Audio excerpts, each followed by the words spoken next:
Hi అండి, నమస్తే. నేను మీ వందన. ఈరోజైతే స్పెషల్గా చుక్కకూర పప్పు అండి. ఈ పద్ధతిలో కనుక చుక్కకూర పప్పు చేసుకుంటే చాలా టేస్టీగా ఉంటుంది. అలాగే ఈ చుక్కకూర పప్పుని నా స్టైల్లో ఎలా చేయాలో కూడా ఈ కంప్లీట్ వీడియోలో అయితే చూపిస్తున్నానండి. స్కిప్ చేయకుండా చూడండి. అలాగే ఈ పప్పు మనకు చపాతీలోకైనా అన్నంలోకైనా చాలా బాగుంటుంది. ఆల్రెడీ చుక్కకూర పులుపుగానే ఉంటుంది కాబట్టి నేను ఇక్కడ చింతపండు అన్నది వాడకుండా చేశాను. మంచి టేస్ట్గా ఉంటుంది. చింతపండు చాలా తక్కువగా తినాలి. అలాంటప్పుడు మనం ఇలా చుక్కకూరని దానికి బదులుగా వేసుకుంటే హెల్త్కి కూడా చాలా మంచిది. మేమైతే ఇంట్లోనే చుక్కకూరని అయితే పెంచుకుంటున్నాం అనమాట. మా మావయ్య గారు పెంచుతున్నారు. సో ఆ చుక్కకూరను నేను తీసుకొచ్చుకొని ఇక్కడైతే వంట చేశానండి. చుక్కకూర పప్పులాగా చాలా టేస్టీగా ఉంది. నేను ఆల్రెడీ మన యూట్యూబ్ ఛానల్లోనే చుక్కకూర రోటి పచ్చడి ఎలా చేయాలో కూడా వీడియో పెట్టానండి. అది కూడా ఒకసారి వాచ్ చేయండి. ఇలా ఫ్రెష్గా ఉన్న చుక్కకూరలో వాటర్ ఎక్కువగా ఉంటుందన్నమాట. అందుకని మంచి టేస్ట్ వస్తుంది. వీటిని నేను కాడలతో పాటుగానే తెంపుకున్నానండి. అలాగే కూడా కట్ చేసి పప్పులోకి వాడుకుంటున్నాను. ఇలా ఫ్రెష్గా ఉన్న ఆకులన్నిటినీ నేను 1.5 కట్ట వరకు తెంపేసుకొని చిన్న ముక్కలుగా కట్ చేసుకొని వాటర్లో ఒక 2 సార్లు కడిగానండి. ఈ చుక్కకూరనైతే మేమేమి పెస్టిసైడ్స్ ఫెర్టిలైజర్స్ వాడకుండా చేసాం కాబట్టి చాలా హెల్దీ అనమాట. ఎలాంటి కెమికల్స్ వాడకుండా మనకు ఆకుకూరలు దొరకడం ఈ రోజుల్లో చాలా కష్టం. కానీ ఇంట్లోనే పెంచుకుంటున్నాం కాబట్టి మాకైతే ఇలా ఏమీ పెస్టిసైడ్స్ లేకుండా ఇంట్లో పెరిగిన దాంతోనే నేను ఈ కర్రీ చేస్తున్నాను. ఇలా వాటర్తో 2 సార్లు కడిగిన తర్వాత చుక్కకూరని తీసి ఒక జాలీలో వేసుకున్నాను అనమాట. అలా వేసుకోవడం వల్ల ఎక్సెస్ వాటర్ అంతా స్టెయిన్ అయిపోతాయి. ఇప్పుడు మరొక గిన్నెలోకి 1 కప్పు నేను కందిపప్పుని గంట పాటు నానబెట్టి పెట్టుకున్నానండి. ఇలా నానబెట్టుకోవడం వల్ల యూరిక్ యాసిడ్ ప్రాబ్లం ఉన్న వాళ్ళకి చాలా తక్కువగా యూరిక్ యాసిడ్ ఎఫెక్ట్ వస్తుందండి. మంచిగా ఒక 2 సార్లు నీటితో కడిగిన తర్వాత దీన్ని గంట అయితే నానబెట్టుకోండి.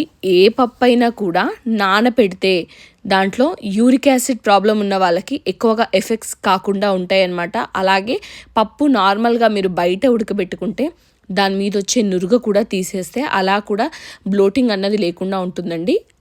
ఇది చిన్న చిన్న టిప్స్ అనమాట. మీకు యూజ్ అయితే ఇలా వాడుకోవచ్చు. ఒకవేళ మీ దగ్గర టైం కనుక లేకపోతే ఇమీడియట్గా కూడా కుక్ చేసుకోవచ్చండి.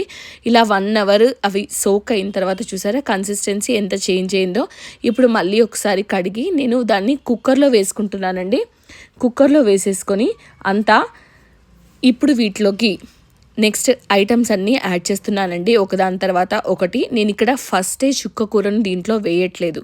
ఎందుకంటే ఆకు పులుపు ఉంటుంది కాబట్టి ఇక్కడ పప్పు అన్నది మనకు సరిగ్గా ఉడకదండి. అందుకని నేను ఫస్ట్ పప్పునంతా విడిగా ఉడకబెట్టించుకున్న తర్వాత మళ్ళీ దాంట్లో చుక్కకూరను వేసి విజిల్ అయితే తీస్తాను.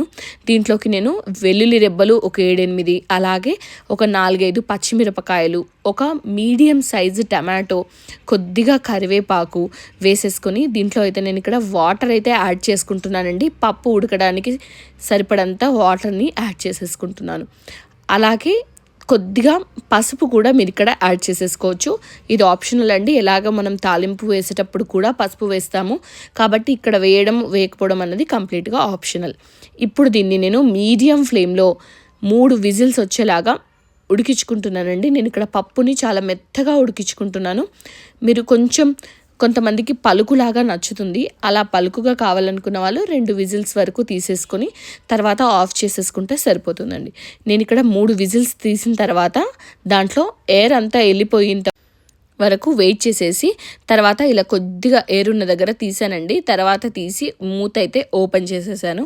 చూసారు ఎంత పర్ఫెక్ట్గా పప్పు అయితే ఉడికిపోయింది. ఇలా సాఫ్ట్గా పప్పు ఉడుకుతుందండి 3 విజిల్స్ తీసుకుంటే. ఇలా మంచిగా మెత్తగా అయిన పప్పు పైన నేను ముందుగా మనము కట్ చేసి వాటర్లో కడిగి పెట్టుకున్నాం కదండి చుక్కకూర ఆకుని దాంట్లో వేసుకుంటున్నాను అనమాట. ఇలా వేడి మీదనే మనము ఆకుకూరను వేసేసి అంతా కూడా మెల్లిమెల్లిగా కలుపుతుండాలి. కొంచెం కుక్కర్ నాది చిన్నదనమాట, అందుకని నేను ఇలా అడ్జస్ట్ చేసి వేస్తున్నాను. మీరు కొంచెం వెడల్పుగా ఉన్న కుక్కర్ తీసుకుంటే మీకు ఈజీగా ఉంటుందండి. ఇది 3 లీటర్స్ కుక్కర్, కానీ చేసిన కన్సిస్టెన్సీకి ఇది కరెక్ట్గా ఉందండి. అందుకే ఇలా టైట్గా కనిపిస్తుంది అనమాట.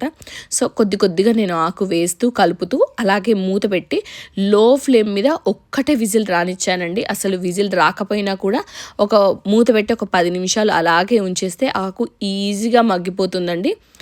అందుకని ఇలా చేయడం కోసమే నేను ముందు ఆకు వేయలేదనమాట. పప్పు పర్ఫెక్ట్గా ఉడకాలి అని ఇలా ఆకు వేసేసిన తర్వాత మనము విజిల్ తీస్తే కొద్దిగా పప్పు పలుకుండిపోతుంది, గర్రిపోతుంది అంటారనమాట మా వైపు అయితే. అలా కాకుండా ఉండడానికి పప్పు ఉడికిన తర్వాత ఆకు వేసేసుకోండి. ఇప్పుడు ఒక విజిల్ తీసిన తర్వాత చూసారా పప్పు ఎంత సాఫ్ట్గా అయిందో. ఇప్పుడు దీన్ని అంతా కలిపేసుకొని దీంట్లోకి మనము ఇప్పుడు మసాలాలు అయితే యాడ్ చేసుకుందామండి. దీంట్లో సరిపడంత ఉప్పు, నేను ఇక్కడ 1 టేబుల్ స్పూన్ వరకు ఉప్పు వేసుకున్నానండి. అయినా కూడా నాకు కాస్త తక్కువగా అనిపించింది.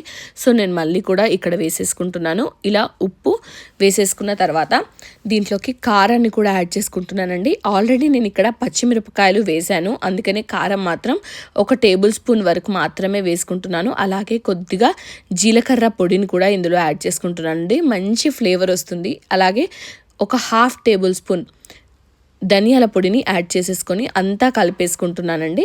అంతా కలిపి మంచిగా మిక్స్ అవ్వాలి ఈ కారము అంతా. ఇప్పుడు దీన్ని తాలింపు పెట్టుకుంటున్నాను. తాలింపు కోసం నేను స్టవ్ ఆన్ చేసి కడాయి పెట్టి దీంట్లో 4 టేబుల్ స్పూన్ల ఆయిల్ వేసి, ఆయిల్ వేడైన తర్వాత జీలకర్ర, ఆవాలు, పోపు దినుసులాగా వేసుకున్న తర్వాత దీంట్లో ఎండుమిరపకాయలు కూడా నేను వేసుకుంటున్నానండి. మంచి ఫ్లేవర్ వస్తుంది ఎండుమిరపకాయలు వేసుకోవడం వల్ల. అలాగే కచ్చపచ్చగా దంచి పెట్టుకున్న వెల్లుల్లి రెబ్బల్ని, కాస్త కరివేపాకుని వేసి అదంతా చిటపటమని మంచిగా వేగిన తర్వాత కొద్దిగా పసుపు యాడ్ చేసుకొని మనం ముందుగా ఉడికించి పెట్టుకున్న పప్పునైతే దీంట్లో నేను యాడ్ చేసుకుంటున్నానండి. ఇలా తాలింపులో మీరు కొంతమంది ఇంగువ వేసుకుంటారు, మేమైతే ఇంగువ వేసుకోనండి, అందుకనే నేనైతే స్కిప్ చేశాను. మీకు ఇంగువ ఇష్టమైతే తాలింపులోనే మీరు వేసేసుకోవచ్చు. ఇలా పప్పు అంతా వేసేసి మంచిగా కలిపేసి ఒక 2 నిమిషాలు అలా ఉడికిన తర్వాత చిన్నగా చాప్ చేసుకున్న కొత్తిమీరని మీద అలా స్ప్రింకిల్ చేసి ఇంకొక 2 నిమిషాలు ఉంచేసుకుంటే మనకు మంచి టేస్టీగా ఉండే చుక్కకూర పప్పు అయితే రెడీ అయిపోతుందండి. ఒక్కసారి ఇలా ట్రై చేయండి, ఎలా ఉంది అనేది కమెంట్ చేసి చెప్పండి. రోటిలోకి అయితే అద్దరిపోతుందనమాట ఈ పప్పు. లేదంటే వేడి వేడి అన్నం, చుక్కకూర పప్పు, అలాగే కాస్త నెయ్యి వేసుకుని ఒక పాపడం మనం అంచుకు పెట్టుకుంటే ఇంకా వేరే కర్రీ ఏది అవసరం లేదండి. అంత బాగుంటుంది, టేస్టీగా ఉంటుంది. ఒక్కసారి ట్రై చేయండి, ఎలా ఉందన్నది నాకైతే కమెంట్ చేసి చెప్పండి. వీడియో నచ్చితే లైక్ చేయండి, షేర్ చేయండి, అలాగే మన ఛానల్ని సబ్స్క్రైబ్ చేసుకోవడం అస్సలు మర్చిపోవద్దు. Thanks for watching.